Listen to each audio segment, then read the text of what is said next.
Hi guys, ఎలా ఉన్నారు అందరూ? నేను మీ రవితేజ.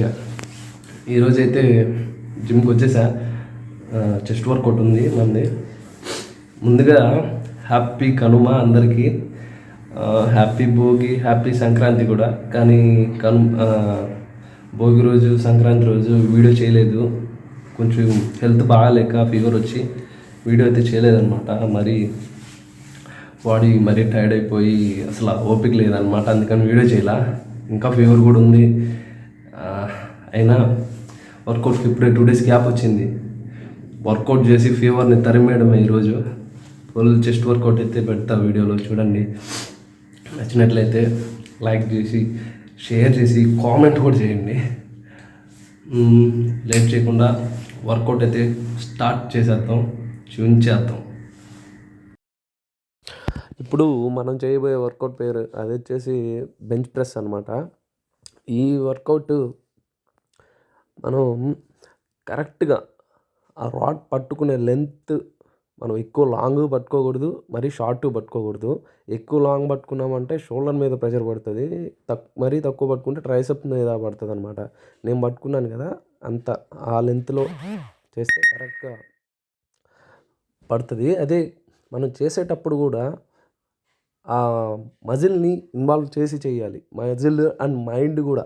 ఏదో చేసామంటే చేసాము అన్నట్టుగా చేస్తే మజిల్ మీద అయితే ఇంపాక్ట్ చూపించదు, ఇంప్రూవ్ అవ్వదు ఖచ్చితంగా. నేనైతే కొంచెం అది వెయిట్ ఎక్కువ వేసి కొడుతున్నాను.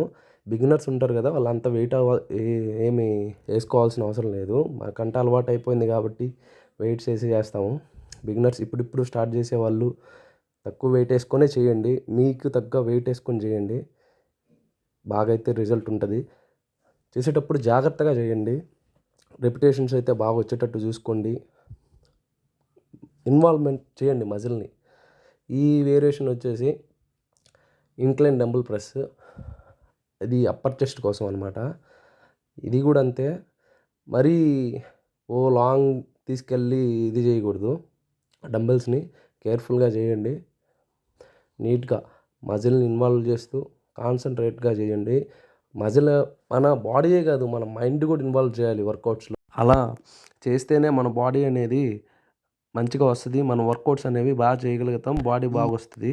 ఏదో జిమ్కి చేసామంటే బాడీ కూడా ఏదో వస్తే వస్తా లేకపోతే రాను అన్నట్లుగానే ఉంటుంది అనమాట.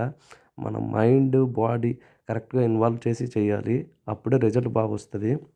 ఈ వేరియేషన్ వచ్చేసి డిక్లైన్ బెంచ్ ప్రెస్ అనమాట. ఇది మన లోయర్ చెస్ట్ పెరగడానికి వర్కౌట్ అనమాట. ఇది మనం ఈ వేరియేషన్స్ అన్నీ కన్ఫామ్గా చేయాలి. ఈ వేరియేషన్స్ అన్నీ చేస్తేనే చెస్ట్ ఒక ప్రాపర్గా ఇంప్రూవ్ అవుతుంది, బిల్డ్ అవుతుంది. మన చెస్ట్లో ఏంటంటే upper chest, middle chest, lower chest, inner chest ఇన్ని ఉంటాయన్నమాట. వీటన్నిటికీ సపోజ్ కనీసం ఒక్కొక్క పార్ట్కి 1 to 3 వేరియేషన్స్ అయినా ఖచ్చితంగా చేయాలి. ఈ వేరియేషన్ వచ్చేసి కేబుల్ స్టాండింగ్ ఫ్లై అనమాట. ఈ వర్కౌట్ అనేది చెస్ట్ మీద సూపర్గా పడుతుంది కరెక్ట్గా చేసామంటే మాత్రం. ఈ వర్కౌట్ చేసేటప్పుడు మన హ్యాండ్స్ పొజిషన్ అనేవి అలా ఉండాలి. మన ఎల్బోస్ స్ట్రైట్ వెళ్ళకూడదు అనమాట, కొద్దిగా బెండ్గా చేసి. అలా అయితే మనం తీసుకొచ్చేటప్పుడు మాత్రం ఫ్రంట్కి స్ట్రైట్గా తీసుకురావాలి. వెనక్కి రిలీజ్ చేసేటప్పుడు బెండ్ చేసి రిలీజ్ చేయాలి ఎల్బోస్ని. అప్పుడే చెస్ట్ మీద కరెక్ట్గా ప్రెషర్ అనేది చూపిస్తుంది. ఈ వర్కౌట్ నేమ్ వచ్చేసి కేబుల్ లో ఫ్లై అనమాట. ఇది మన అప్పర్ చెస్ట్ కోసం.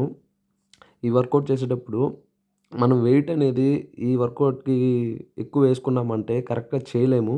దీనికి మ్యాక్సిమం వెయిట్ తక్కువగానే ఉండాలి. మన బెంచ్ ప్రెస్, డంబుల్ ప్రెస్ వాటికైతే కొద్దిగా వెయిట్ ట్రై చేసినా నో ప్రాబ్లం, కానీ వీటితో వెయిట్ లేసి చేయాలంటే మాత్రం పర్ఫెక్షన్ రాదు. ఈ వర్కౌట్ చేసేటప్పుడు మన హ్యాండ్స్ అనేవి కరెక్ట్గా మన ఫోర్ హెడ్ దగ్గరికి తీసుకురావాలి. రిలీజ్ చేసేటప్పుడు మాత్రం ఫుల్గా రిలీజ్ చేయాలి. హ్యాండ్స్ వెనక్కి క్లోజ్ చేసేటప్పుడు మాత్రం మన చెస్ట్ని టైట్ చేస్తూ మజిల్ని పైకి అయితే తీసుకురావాలి. ఫోర్ హెడ్ అక్కడ దాకా అయితే రావాలి. అప్పుడే మనకు కరెక్ట్గా వర్కౌట్ అనేది రిజల్ట్ అయితే ఇస్తుంది. ఈ వర్కౌట్ నేమ్ పెక్ ఫ్లై. ఈ వర్కౌట్ చేసేటప్పుడు మనం ఒక ప్రాపర్ వేలో చేయాలి. వెనకాల సీట్ ఉంది కదా, ఆ సీట్కి మన అప్పర్ బాడీని అణిచి ముందుకి బెండ్ అవ్వకూడదు, బాడీని బెండ్ చేయకూడదు, స్టిఫ్గా ఉంచాలి. హ్యాండ్స్ అనేవి మరీ స్ట్రైట్గా పెట్టకూడదు అనమాట. రిలీజ్ చేసేటప్పుడు దూరంగా తీసుకెళ్ళేటప్పుడు స్ట్రైట్గా పెట్టకూడదు, ఎల్బోస్ కొద్దిగా బెండ్ ఉండాలి. ముందుకు తీసుకొచ్చేటప్పుడు మాత్రం స్ట్రైట్ చేయాలి క్లోజ్ చేసేటప్పుడు. వర్కౌట్ అయితే ఫినిష్ చేసుకొని ఇంటికి వచ్చేసా.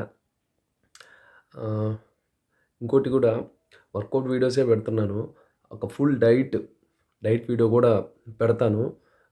మిడిల్ క్లాస్ బాయ్స్కి అందుబాటులో ఉండే డైట్, ఎవరైనా తినొచ్చు, నార్మల్ పర్సన్స్ అయినా తినొచ్చు. కాకపోతే వర్కౌట్స్ చేసే వాళ్ళకి, నార్మల్ పర్సన్స్కి కొద్దిగా క్వాంటిటీ తగ్గించుకొని తింటే సరిపోతుంది. వర్కౌట్ చేసేవాళ్ళు కొద్దిగా క్వాంటిటీ ఎక్కువ తింటే సరిపోతుంది. ఇంకోటి ఏంటంటే నాన్ వెజ్ అనేది నార్మల్ పర్సన్స్ డైలీ తినకుండా ఉంటే మంచిది, వర్కౌట్స్ చేసే వాళ్ళతో పోల్చుకుంటే. వర్కౌట్ చేసే వాళ్ళు ఏంటంటే చికెన్ అనేది కంపల్సరీ పడాల్సిందే రోజు. నార్మల్ పర్సన్స్ వర్కౌట్స్ చేయని వాళ్ళ కోసం అయితే నాన్ వెజ్ లేకుండా వెయిట్ లాస్ అవ్వడానికి కూడా యూజ్ అవుతుంది ఆ డైట్. అది కూడా ఆ డైట్ అంతా చేసి పెడతా. ఎలా ఉందో చూడండి, చెప్పండి, కామెంట్ చేయండి, సబ్స్క్రైబ్ చేసుకోండి, లైక్ చేయండి, ఎంకరేజ్ చేయండి. త్వరలో మనకు కాంపిటీషన్స్ అయితే ఉన్నాయి, ఒక మార్చ్లో ఉండొచ్చు. ట్రిప్ సిరీస్ చేద్దామని అనుకుంటున్నాను అనమాట. చేస్తా, ఖచ్చితంగా చేస్తా.